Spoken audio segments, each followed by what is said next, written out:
आप सभी का अभिनंदन और स्वागत। मैं अनुराधा शारदा आप सबका धन्यवाद देना चाहती हूँ कि आपने हमारे वीडियोस देखे, सराहे, उन पर अपने कमेंट्स और अपने सुझाव दिए। आज हम चंद्रशेखर जी के साथ जुड़े हैं। सर, बहुत बहुत प्रणाम।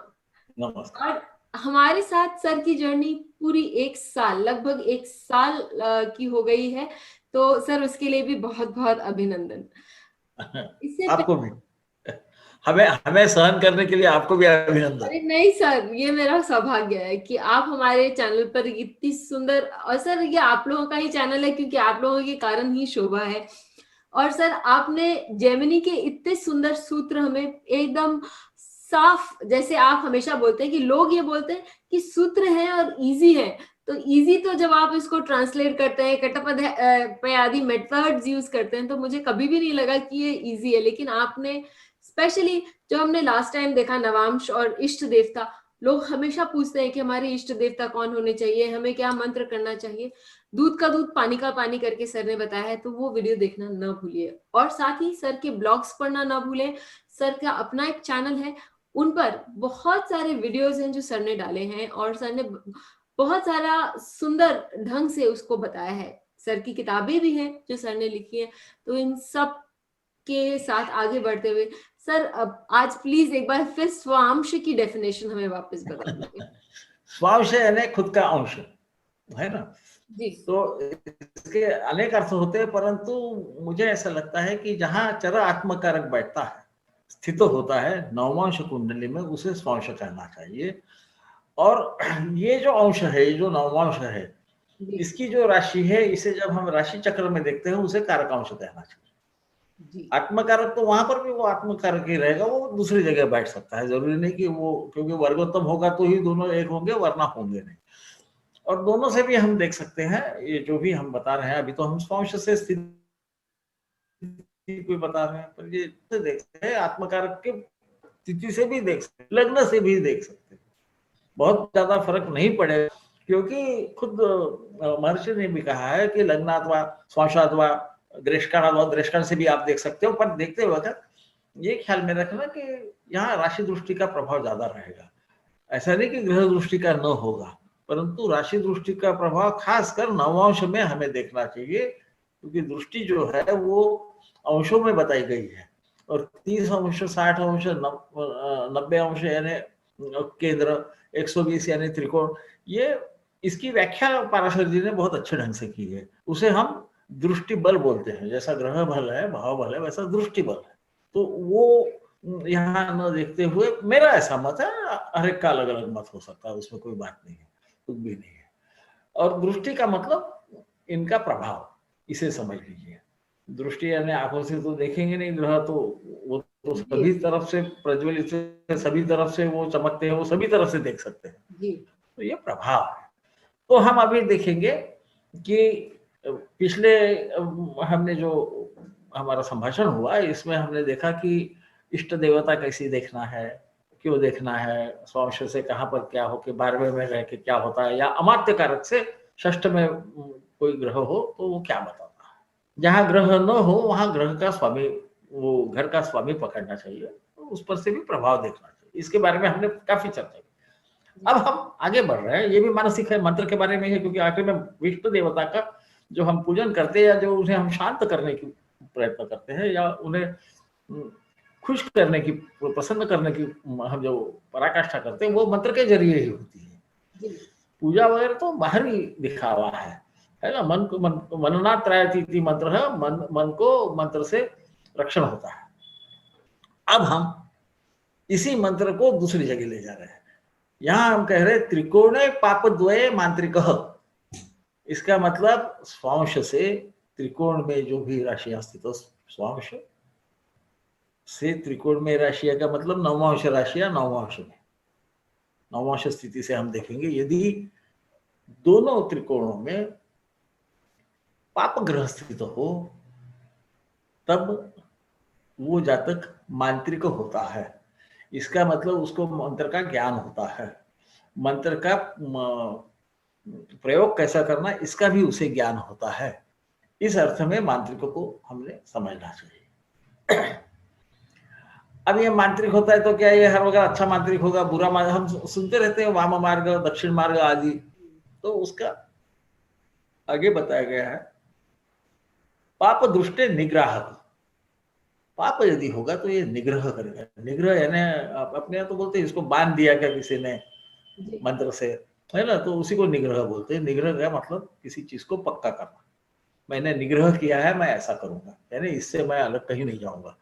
तो ये किसे निग्रह करते हैं? ये मन को करते हैं। मननात् त्रायतीति मंत्र। त्रिकोण में पाप क्यों? पाप ग्रहों में ऊर्जा रहती है, क्योंकि काम करने के लिए ऊर्जा की जरूरत पड़ती है। इसीलिए आप देखेंगे कि मंगल तलवार चलाते हैं, सूर्य राजा बनते हैं, ये सब जो काम है ये पाप ग्रह ही करते हैं। इसको लोगों को बुरे अर्थ में मत लीजिए, आप समझने की कोशिश कीजिए। और त्रिकोण में क्यों? त्रिकोण क्या है? पंचम भाव जो है ये मंत्र भाव बोलते हैं इसे, है ना। यहाँ पे आप मंत्र ग्रहण कर सकते हो नहीं कर सकते हो, ये आपके खुद के जो राशि चक्र है उस पे निर्भर करता है। अवबिल होगा। और नवम भाव जो है वहां से मंत्र आता है, वो गुरु का भाव है।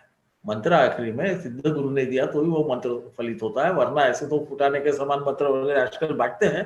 परंतु कुलार्णव तंत्र ने कहा है कि सिद्ध गुरु से प्राप्त मंत्र ही, उसने दिया हुआ मंत्र उसके प्रिय शिष्य को वही केवल कामयाब होगा। तो मैं तो मंत्र शास्त्र में नहीं जाता, मैं उसका ज्ञाता भी नहीं हूँ, पर मुझे जो पता है वो बताने की कोशिश कर रहा हूँ। इसका कारण यह है कि हम इसके पीछे की भूमिका समझें। केवल सूत्र पाठ कर लेने से हम उसका प्रयोग न कर पाए, ऐसी मुझे आशंका रहती है। इसलिए मैं थोड़ा सा विस्तार से बोलने में विश्वास रखता हूँ। अब ये पाप दृष्टि से तो ये निग्राहक हो गए, तो ये तकलीफ देगा, हम जिसे अभिचार आदि कहते हैं ना, वो ये निग्राहक है। तो सर यहाँ एक क्वेश्चन आता है। हाँ बेटा। एक क्वेश्चन ये है कि ऐसा व्यक्ति करेगा या इस पर होगा, क्या ये नहीं, दोनों चीजें? नहीं, ये मांत्रिक है, ये करेगा। जब वैसा रहता है ना, तो जैसा सगुली के विषदो विषहतो वा, सूत्र ऐसा कहता है। अच्छा, या तो उस पे विष प्रयोग होता है खुद, या ये विष प्रयोग करता है। हतोवा, यस सूत्रों में हाँ, इसीलिए ऐसा, हाँ, वा नहीं आया यहाँ पे, ये मांत्रिक है। जैसा आस्तिक है, आपकी आस्था है, ये मांत्रिक है। इसका मंत्र पे विश्वास भी है, इसको आता भी है, क्योंकि आस्तिक बगैर भगवान जाने तो भगवान की पूजा ही नहीं करेगा, है ना। तो आप इस अर्थ में इसे समझने की कोशिश कीजिए। जिन पे प्रभाव होता है वो अलग रहते हैं, है ना, वो तो वो जातक पे है। उसका मन यदि थोड़ा सा, क्योंकि ये मंत्र है, ये मन पे ही प्रभाव करता है, और मन पे प्रभाव करके मन को ही कुछ कराने लगाता है। कर्म जो है ये मन से शुरू होता है। हम बोलते हैं इंदु सर्वत्र बीजा भो, मन ही चंद्र ही, चंद्रमा मनसो जाता है बोलते हैं ना, तो चंद्र तो मन है, तो ये सबकी जड़ है जी। अब इसको मैंने यदि गड़बड़ कर दिया तो ये गड़बड़ काम करेगा जी। तो ये निग्राहक लोग ऐसा कर सकते हैं, ऐसी धारणा है, और वो कुछ प्रमाण में सही भी है। परंतु आजकल ऐसे ज्यादा रहे नहीं है, वो झूठ बोलने वाले बहुत ज्यादा है। तो चलो हम विषय से हटे नहीं। आगे क्या होता है? शुभ दृष्टि अनुग्राहक, क्योंकि ऊर्जा है, ये ऊर्जा व्यक्त तो होगी। कैसी होगी? पाप दृष्ट होगा तो पाप रीति से होगी, और शुभ दृष्ट होगा तो शुभ रीति से। अनुग्रह करना, हम बोलते हैं ना, अनुग्रह किया किसी को, कुछ हम आशीर्वाद जब देता है भगवान, हम तो नहीं, भगवान जब देते हैं तो हम बोलते हैं अनुग्रह हुआ हमें, हमारे गुरु जी का अनुग्रह प्राप्त हुआ। अनुग्रह ये रक्षा कवच के समान आप समझ सकते हैं। तो ये अनुग्रह का जो है, वो निग्राहक ने यदि कुछ किया तो इसको बंद कर सकता है ना। तो पर मैं फिर बार बार बताऊंगा कि ये मंत्र के होने की बातें तो बहुत करते हैं, करने वाले बहुत कम रहते हैं, ये समझ लीजिएगा। परंतु ये इसके अब वो, यदि आपको कोई बेवकूफी बनाने वाला, तो वो अपना सही वक्त भी नहीं देगा जन्म का। परंतु यदि आपको मालूम है कि वक्त सही है, तो आप इससे देख सकते हैं कि क्या इसे सचमुच ऐसा होता है, हाँ, या शक्ति होने की संभावना है। संभावना होगी तो आगे की बात है, फिर वो कर्म करेगा तो प्राप्त होगा, वरना ना होगा, है ना। ये मैं इसलिए ज्यादा समझाने की कोशिश कर रहा हूँ कि इसके बारे में काफी भ्रांति होती है, और मेरे पे कुछ तो भी कर दिया ऐसा समझते हैं। आज ही मैं बात कर रहा था कि मैंने डेयरी भी की है, तो मुझे जानवर बहुत अच्छे लगते हैं। तो कभी कभी गायों के स्तन से खून आता है। हाँ। तो जो गोपालक है ना, वो बोलते हैं इस पे किसी ने तो भी करनी कर दी। तो इसको वो धुआं देते हैं, फिर वो ठीक हो जाएगी। तो खैर मैंने बोला कि वो कोई जरूरत नहीं है, वो गौ माता है, उस पर कोई करने वाली नहीं कर सकता। तो मैंने कुछ उसको, मैं थोड़ा होम्योपैथी उसलिए सीख लिया था, तो उसको दवा दे दी, वो ठीक भी हो गई। तो बोले आपने किसी को तुम्हें बुला के ही किया होगा, तो आप समझने की कोशिश कीजिए। तो कभी ऐसा भ्रम हो जाता है। मेरे को बार बार अपयश आने पे मेरे पे किसी ने कुछ किया है क्या, पहले ये समझे कि हमें भगवान कृष्ण कहा है कि आपके कर्म के हम आपको फल देते हैं, है ना। तो इसे भी ध्यान में रखना अच्छा होगा। वो योगेश्वर थे, वो कर्म योग आदि सब सब योग सिखाते हैं, तो कभी थोड़ा पढ़ लेना चाहिए, हमारे ज्योतिषों में भी पढ़ना चाहिए। तो अब हम आगे जाते हैं। अब ये मन का हो गया, अब तन का क्या होगा। तो तन का ये होगा कि शुक्र इंदो शुक्र दुष्टे रसवादी। शुक्र का अर्थ होता है एक। हाँ, तो इसे ख्याल में रखो। तो शुक्रेंदु भी है, शुक्र और इंदु इंदु यानी चंद्र, ये दोनों एक में साथ है, उस पर शुक्र कैसा दृष्टि डालेगा ऐसा ना सोचिए। थोड़ा सा विवेक का हमारा प्रयोग करके हम जब सूत्रों को देखते हैं, और ऐसा तो नीलकंठ जी आदि, के राव साहब, संजय रथ, बहुत लोगों ने, के भयंकर, हिरंगठी रंगाचारी, मधुरा कृष्णमूर्ति, ऐसे विद्वानों ने उसको काफी सुलझाया हुआ है। फिर भी इसमें गड़बड़ कभी कभी हो जाती है, तो उसमें कोई ऐसा नहीं है। तो यहां ऐसा कहा गया है, यदि स्वांश में चंद्र हो और उस पर शुक्र अपनी नजर डाले, अपनी दृष्टि डाले, यानी अपना प्रभाव डाले, यहां हम राशि दृष्टिया ही समझना पर्याप्त होगा, योग्य होगा। क्योंकि हम ये नवमांश कुंडली में देख रहे हैं, नवमांश चक्र में देख रहे हैं। कभी मैं चक्र बोलता हूँ, कुंडली बोलता हूँ, तो आप मुझे माफ कीजिए। तो तब जो आदमी है ये रसायन का तज्ञ होगा। रसायन के तज्ञ के अनेक अर्थ निकलते, इसमें दवाई बनाने वाला भी हो सकता है, वो जिसे हम फार्मास्यूटिकल बोलते हैं। ये बाकी रसायन में भी हो सकता है, जिसे हम केमिकल्स बोलते हैं। और हमें यदि आगे जाना चाहिए, जैसा मैं कभी कभी जाता हूँ, तो ये पेंट वेंट का भी मैन्युफैक्चरर शुक्र है ना, वो खराब चीजों को खूबसूरत भी बनाता है, पर वहां पर भी केमिकल्स ही आते हैं। तो ऐसी जो चीजें हैं उसमें ये प्रवीण होता है। सर एक छोटी सी बात यहाँ मैं जरूर पूछना चाहूंगी आपसे। हाँ बेटी। सर हम जनरली देखते हैं कि जनरली लोग एस्ट्रोलॉजर्स के पास आते हैं तो ये पूछते हैं कि ये कब होगा, ये कैसे होगा, ये किस समय हो सकता है। लोग समय को प्रधानता ज्यादा देते हैं कोई भी कार्य पूछने के लिए। हाँ, हाँ, हाँ। लेकिन एनालिसिस जिसे कहेंगे या अपॉर्चुनिटीज जो आपसे मैंने समझा या बाकी सब बड़ों से मैं समझ रही हूँ कि हमें जो हमारा चार्ट है वो एक अपॉर्चुनिटीज खोल के रखता है हमारे सामने कि भाई जो आपने पहले भी बोला कि it's a chart of probability, कुछ भी हो सकता है। करेक्ट। तो हमें बहुत सारी प्रोबेबिलिटी सामने मिलती हैं और फिर हम जो पथ ले लेते हैं उस पथ से आगे हमारे कर्म पथ जुड़ते जाते हैं, कर्म जुड़ते जाते हैं। तो सर हम एस्ट्रोलॉजर के पास हमें क्योंकि आप बड़े हैं, आपने बहुत लाइव देखी है, आपने बहुत सारे चार्ट्स एनालाइज करे, तो केवल हमें खाली समय पूछने के लिए जाना चाहिए कि उनसे ऑप्शंस और साथ ही क्या हम कर सकते हैं, इसमें क्या सुधार ला सकते हैं, ये भी पूछने जाना चाहिए। क्योंकि हम जाते हैं तो एक mind frame, fix mind frame से चले जाते हैं। नहीं, मैं समझ गया।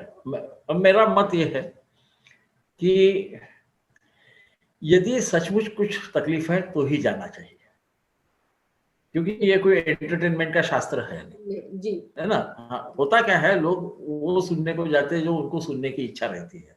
तो एक तो उन्होंने वैसा समझना भी नहीं चाहिए, और ज्योतिषी ने भी उनको वो नहीं सुनाना जो उनको सुनना चाहिए, जो उसको समझना वो बताना चाहिए। एक ये संभावनाओं का शास्त्र है, इसमें कोई शक नहीं है ना। क्योंकि आप भी पाराशरी आदि पढ़ोगे तो आपको दिखेगा कि वो बोलते हैं कि फलाने ऋषि ऐसा बताते हैं, मुझे ऐसा लगता है। इसे इसे हमने देखना चाहिए। और पाराशर के लेवल के हम कोई भी नहीं है, या जैमिनी के, या जो भी विद्वान है उनके उनके सामने हम कुछ भी नहीं है। ये पहले हम ग्राह्य कर ले तो हमें ज्ञान आएगा। खाली प्याले में आप दूध डाल सकते हो, भरे प्याले में तो कुछ नहीं डाल सकते। तो हाँ, तो मैं कभी उपमा जरा गड़बड़ करके देता हूँ, पर आप समझ लीजिए, जाने वाले ने विशिष्ट प्रश्न लेके जाना चाहिए। मेरा ऐसा कहना है, ज्योतिष ने भी उसको पूछे तुझे क्या तकलीफ है वो मुझे बता, फिर मैं मेरा मत दूंगा। फिर मैं क्या हो सकता है या क्या कर्म करने से ये फल प्राप्त होने की संभावना है, ये बता सकता हूँ। फल प्राप्त तुझे करना है तेरे कर्म से। मैं ये भी समय बता सकता हूँ कि इस वक्त होने की संभावना है। इस वक्त क्या होने की संभावना है? इस वक्त अच्छा भी होने की संभावना है, बुरा भी होने की संभावना है। इस एरिया में अच्छा होगा यदि तू इस ढंग से कर्म करेगा। ये मुझे लगता है कि हमारा काम है। वरना कुछ भी पूछते हैं, मुझे भी मालूम है, तो मैं बोलता हूँ कि भाई देखो, आपका सही क्या प्रॉब्लम है वो बताइए। मुझे खैर मेरे उम्र में वक्त भी नहीं है, तो मैं बोलता हूँ मुझे ज्यादा तकलीफ मत दीजिए, एक ही प्रश्न पूछो जो महत्व का है, ताकि मैं भाव पहले निश्चित करूं। भाव निश्चित करने के बाद में आपकी शक्ति और आपकी क्षीणता कहाँ है ये समझो, और उसके बाद में मैं मुझे जो बताना है वो बताऊं। समय में भी मैं बताऊंगा, परंतु समय का तो अतिक्रमण कभी करना नहीं चाहिए। ऐसा बोलते हैं काला ही सबसे बड़ा है, काला है तस्मै नमः हम कहते हैं, परंतु इसका मतलब ये नहीं है कि उस समय पे खुद ब खुद कुछ हो जाएगा। कुछ भी नहीं होगा। भगवान कृष्ण ने अर्जुन को समझाया है ना। तो गीता तो पढ़नी चाहिए, उसमें भी ज्योतिष है, पढ़ते नहीं है ज्योतिषी तो ठीक है, वो अलग बात है। अब हमारे उम्र में यही काम है पढ़ना। तो क्या उन्होंने बताया कि भाई मैं नहीं लड़ना चाहता, तो उन्होंने बोला नहीं लड़ना चाहता तो ठीक है, परंतु तू नहीं लड़ेगा तो तेरी बदनामी होगी। तुझे ये संधि आई है, क्षत्रियो को बड़े मुश्किल से युद्ध में जाने का अवसर प्राप्त होता है। मेरे ख्याल से पहले अध्याय में शायद दूसरे अध्याय में शायद कहा है हाँ, कि ये तो बड़ा मुश्किल से ये महाभाग्य तुझे मिला है, तू नहीं करेगा लोग तेरे बदनामी होगी, बाकी कुछ नहीं होने वाला। तू मर भी जाएगा यहाँ पर तो तेरे लिए अच्छा इसलिए है कि तू स्वर्ग जाएगा। क्षत्रिय रणभूमि पे मर रहा है, खटिया पे नहीं मर रहा, और यदि जीतेगा तो पृथ्वी का राज करेगा। तो भगवान भी यही बता रहे हैं उसको। फिर उसको बताते हैं तेरे में क्या कमी है, तेरे में क्या शक्ति है। उसको बोलते हैं ज्ञान मार्ग तेरा नहीं है, इसलिए मैं कर्म मार्ग बताता हूँ, वो तेरे काम का नहीं है। तो वो भी यही कर रहे हैं जो हम करते हैं, हमने करना चाहिए। हम करते नहीं है, हमने करना चाहिए। कि भाई मुझे ऐसा लगता है कि ये शायद आपका एरिया शायद ये होगा। अच्छा, हमारा यदि कहना सही होगा ना, उसके मन में भी वो चीज उभरती होगी। हाँ तो हाँ, मुझे वही ऐसा अच्छा लगता था, पर माँ ने नहीं बोल दिया। तो हम बोलते माँ को उसके कि उसको करने दो, सही जगह जा रहा है, तो उसी से उसका भला होगा। तो उसके लिए हमने इसे प्रयोग करना चाहिए।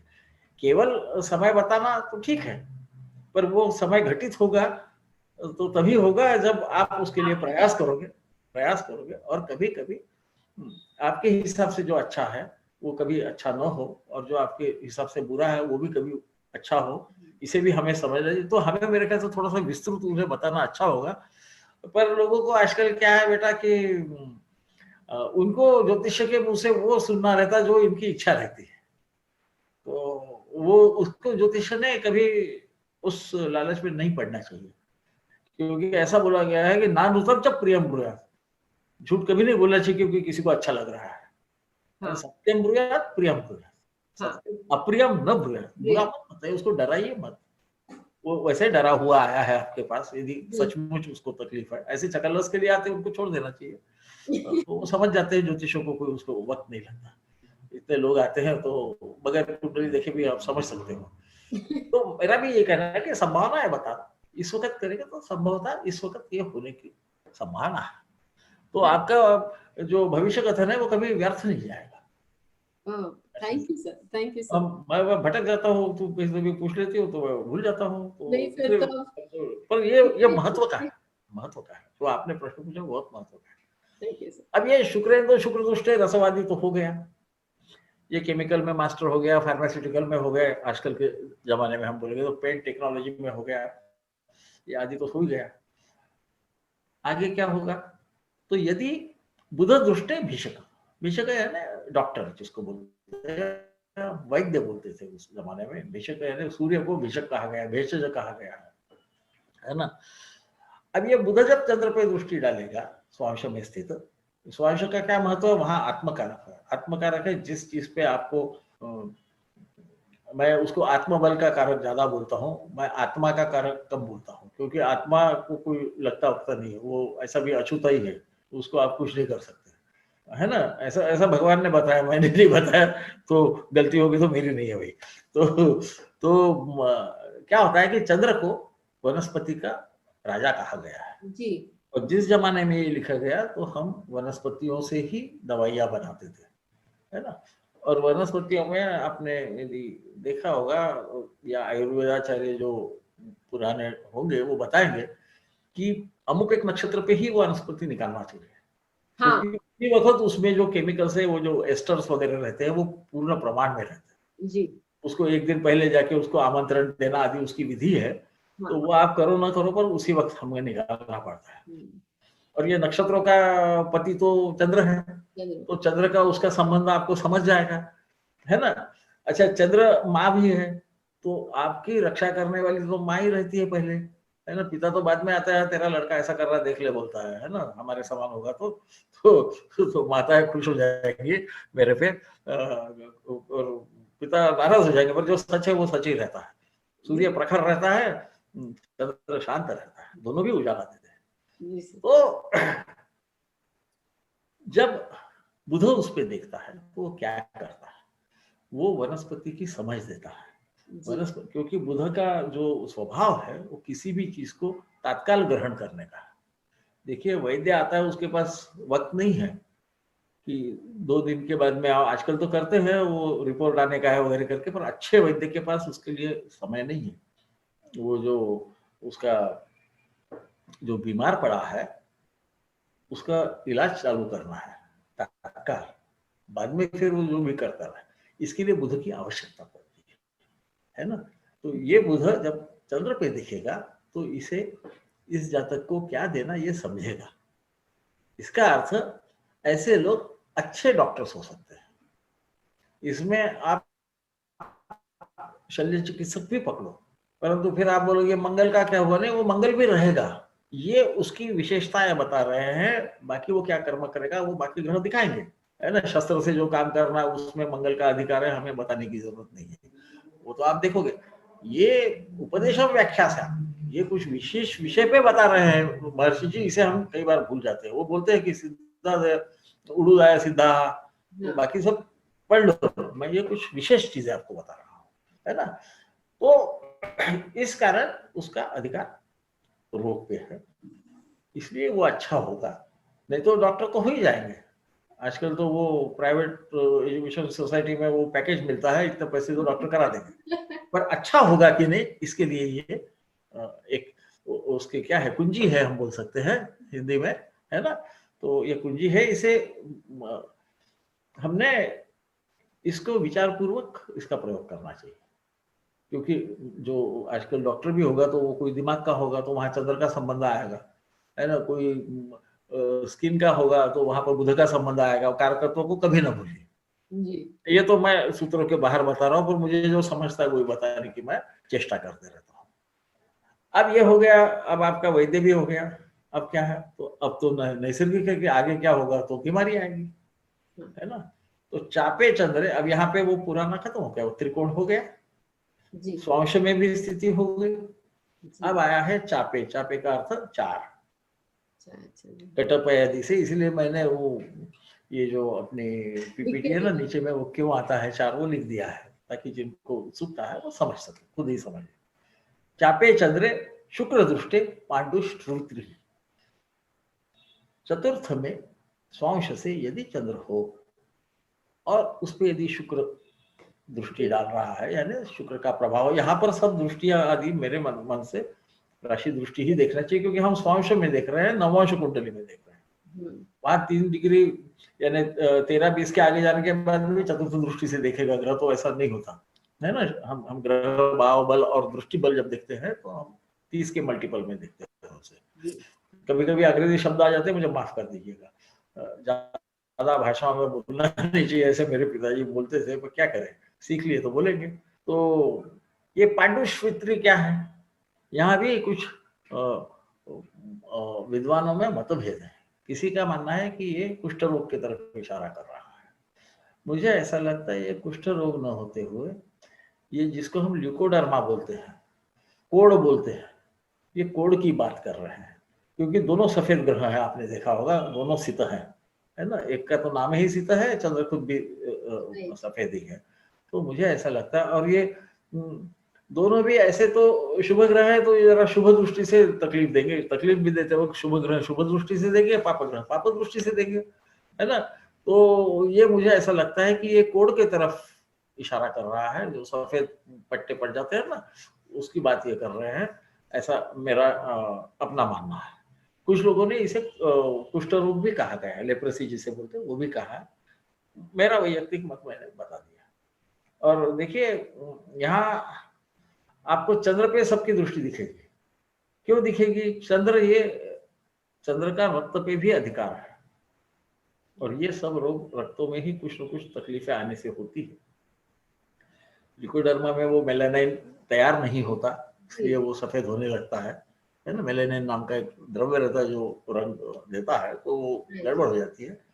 तो ये चंद्र का आपने पहले देखा है कि वो रसवादी से संबंध है, वो कुछ केमिकल्स में भी गड़बड़ कर सकता है ना। तो ऐसा इस ढंग से हमको सोचना पड़ेगा, ताकि क्योंकि ऐसे हमें बिल्कुल इसी प्रकार के केवल चंद्र पे केवल शुक्र दृष्टि डाल रहा है ऐसा मिलने वाला नहीं है। जब आप सचमुच के चार्ट्स देखेंगे आएंगे आपके पास, वो जरूरी नहीं है उसमें और भी कुछ होगा। तो फिर इसलिए मैं थोड़ा सा विस्तार से बोल रहा हूँ। तो ये होने के बाद क्या होता है, कुज दृष्टि महारोग। अब ये महारोग के दो अर्थ हैं। एक तो हम महारोग किसको बोलते हैं सबको मालूम है, जिसे लेप्रेसी कहा जाता है। पर महारोग का अर्थ बहुत बड़ा रोग ऐसा भी हो सकता है, तो ये संस्कृत है। पर मुझे लगता है यहाँ पे महारोग का अर्थ लेप्रेसी ही है, क्योंकि देखो कुज दृष्टि बोल रहे हैं। कुज ये मंगल है, ये काटपीट भी कर सकता है, ये तोड़ताड़ भी कर सकता है। इसका जब प्रभाव रहता है तो वो जो अंग है इंसान का, उस पर लालिमा आती है। हाँ, तो आप लोगों को तो मालूम ही है, फिर भी मैं बताता हूँ कि इसलिए, और वो काटपीट भी कर सकता है। ये महारोग में क्या होता है, ये उंगलियां वगैरह गिर जाती है ना, तो आप उसको ऐसा काटो या ऐसा काटो पर वो जाती है। तो शायद कुज दृष्टि महारोग ज्यादा योग्य है, वो चंद्र पे ही देखता है, वो भी फिर ब्लड से ही रक्त से ही संबंधित है। उसमें के जो लाल हेमोग्लोबिन के सेल्स रहते हैं, उस पर कुज का अधिकार है, इसे समझे हम, तो हमें वो थोड़ा थोड़ा ख्याल में आएगा कि क्यों ऐसा कहा महर्षि ने। लोग बोलते हैं कि महर्षियों के वचन पे कुछ भी नहीं पूछना, पर ऐसा नहीं है। वो बोलते मत भेदे मुनि ना तू ज्योतिषे वैदिके तथा, है ना, वो ग्राह्य करो जो अच्छा है। तो ज्योतिष में ये अलाउड है, बाकी वेदांगों में नहीं है। बाकी वेदांगों में जैसा है वैसा ही आपको लेना पड़ता है। तो हम इसलिए कुज दृष्टि महारोग। फिर इसमें क्या होता है, कई बार आगे जाके, ये तो हो गया कुज दृष्टि हो गया, महारोग हो गया, इनकी उंगलियां गल गई, ये एक्सट्रीम में होता है, शुरू में नहीं होता। फिर आता है केतु दृष्टि नील कुष्ठम। केतु के कारण नीले रंग का कुष्ठ होता है, ऐसा बोला है, ठीक है। अब ये कुष्ठ का अर्थ लेप्रेसी तो होता है, पर इसके काफी अर्थ होते हैं। और ये नील का अर्थ नीला मत लीजिए, घन नील यानी काला ही कृष्ण भगवान का वर्णन है। वो हम आजकल उसको नीला पेंट करते हैं, वो अलग बात है, वो ये सिनेमा में, परंतु वो घन नील है। पानी जिसमें रहता है ऐसे मेघ के समान जो नील वर्ण है, उसे वो कृष्ण का रूप है। कभी पानी भरे हुए आप जब देखोगे आकाश में, है ना, तो आपको ख्याल में आएगा कि वो मेघ काले दिखते हैं, परंतु उसमें पानी होने से हम उनके लिए आतुर रहते हैं। वही भगवान कृष्ण है ना, क्योंकि वो हमें ठंडक भी पहुंचाते हैं। तो इस ढंग से यदि हम देखें तो क्या बोलते हैं उसको कि व्याख्यान धार्मिक चीजों पे मैं सहसा बोलता नहीं हूँ, परंतु मैं इमेजरी इसलिए दे रहा हूँ कि इमेजरी से हमें जल्दी समझ में आता है ना। अब ये केतु है, ये क्या करेगा, ये कौन सा काले रंग का कुष्ठ देगा, काले रंग का रहता है। मेरा मानना ऐसा है कि ये जो बात हो रही है गैंग्रीन के बारे में हो रही है। गैंग्रीन यदि किसी ने देखा होगा तो वो अपने हाथ पांव जो भी गैंग्रीन से इफेक्ट हो जाते हैं, गाय जिन्होंने पाली हुई उनको मालूम होगा, उनकी दुम जो है उसको गैंग्रीन हो जाता है।